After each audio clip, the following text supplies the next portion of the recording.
inspecting a multi-layered composition roof here. Pretty steep. We're at about 10 and 12.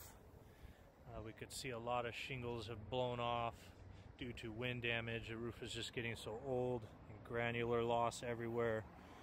They have this kind of rolled out roof that came for a window down there, and the rolled roofing that was on it deteriorated away and exposed the previous wood shingle roof they had installed.